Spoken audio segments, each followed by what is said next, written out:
morning, good afternoon, good evening. Zimbabwe is a failed state, and one does not have to look very far to see why we are a failed state. Just listen to this.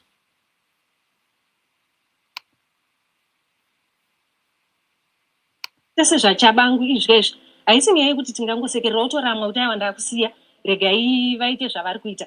Nguva iri kufamba vana vedu vachisafa, tichapedzera tachembera tofa vana vedu vachisara vari munhamo.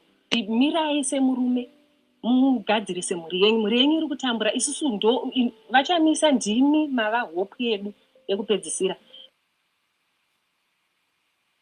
Play it again. Tese zvachabangu izvi nyaya yekuti tingangosekerera otoramwa kuti aiwa ndakusiya regai vaite zvavari kuita. Nguva iri kufamba vana vedu vachisafa, tichapedzera tachembera tofa vana vedu vachisara vari munhamo. Mirai semurume mugadzirise mhuri yenyu iri kutambura, isusu ndo vachamisa ndimi mava hope yedu yekupedzisira. Shocking.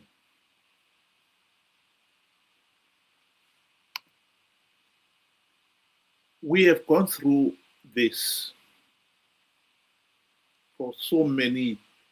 We are now talking of MDC have been on the political platform for 26 years and counting.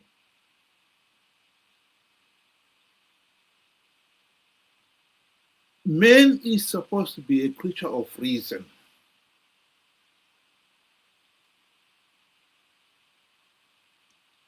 It is hard to see how somebody ostensibly articulate and therefore then one would say there's no excuse why they fail to understand.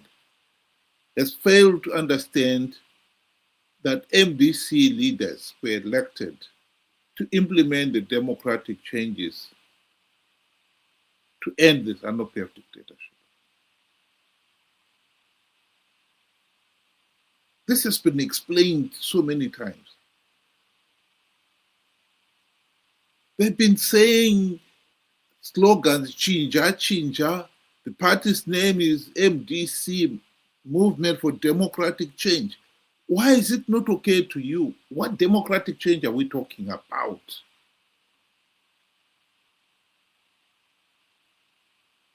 MDC have been on the political stage for the last 26 years and counting. Their primary purpose was to implement democratic changes to stop Zanu PF rigging the elections, among other things. Zanu PF continues to rig the elections.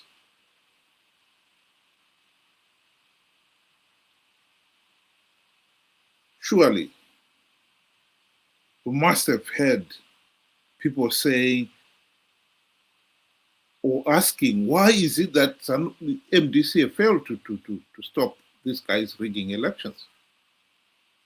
And the answer has been there. Mugabe, during the GNU, bribed MDC leaders with the trappings of high office, and they forgot about the reforms. That is the honest truth. Stories have been coming out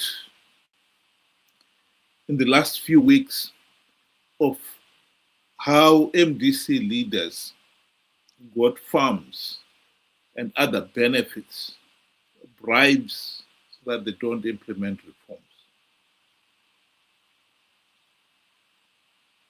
Chamisa lied to the people, to the nation, when he said he has plugged all the vote rigging loopholes. When he said Zanu PF was not going to rig the elections, he even invoked the name of God. Hashtag God is in it. And yet, it is clear that Zanu PF is in power because they rigged the elections. So why is it that that seems to be a problem? you still fail to see that reality. Chamisa lied when he said he had plugged all the vote-rigging loopholes. Zanu PF will not rig the elections, the 2023 elections. You know, I know, everyone knows that Zanu PF rigged those elections. And this was not the first time Chamisa had lied to the people, conning them to participate in flawed elections only to give Zanu PF legitimacy. Why is that so difficult to understand? That is a simple statement. You don't have to be a rocket scientist to accept that, yes, Chamisa lied here.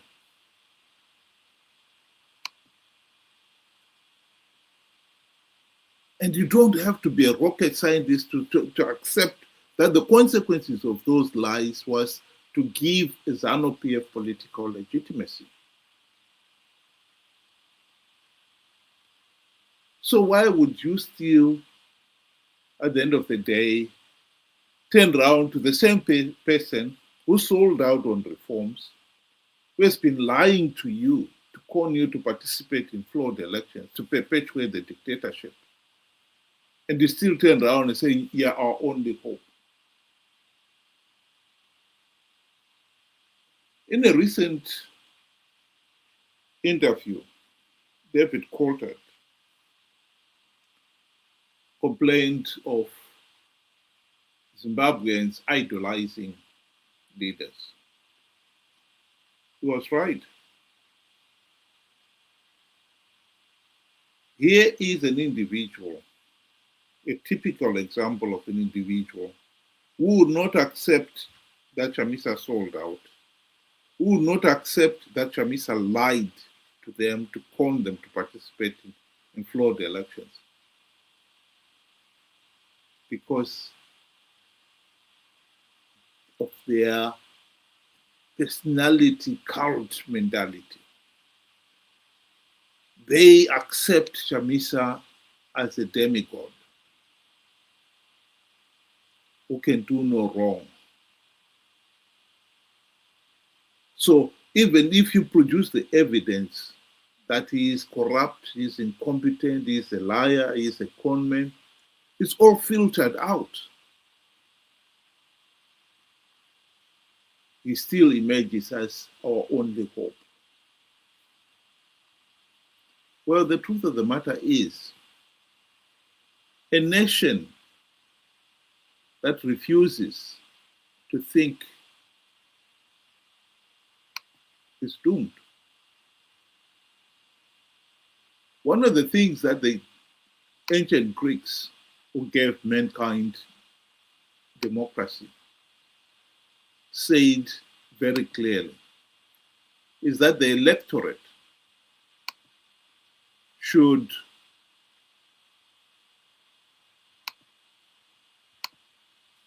be educated, knowledgeable, objective,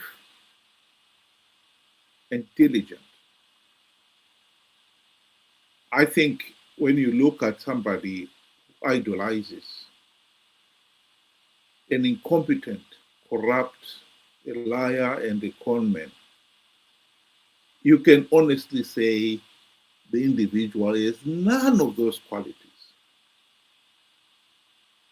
And as long as we have people like that, we cannot expect to have a functional and healthy democratic government, because those people will always end up electing the buffoons like Mnangagwa and the sellouts like Chamisa. Zimbabwe is not a failed state by accident. We are a failed state because we have some of the most naive, gullible, and ignorant electorate on earth. After 26 years and counting, and you still fail to see Chamisa for who he is, a mere mortal who is corrupt, incompetent, a liar, and a conman. And you still consider that person your only hope. Well, what can I say?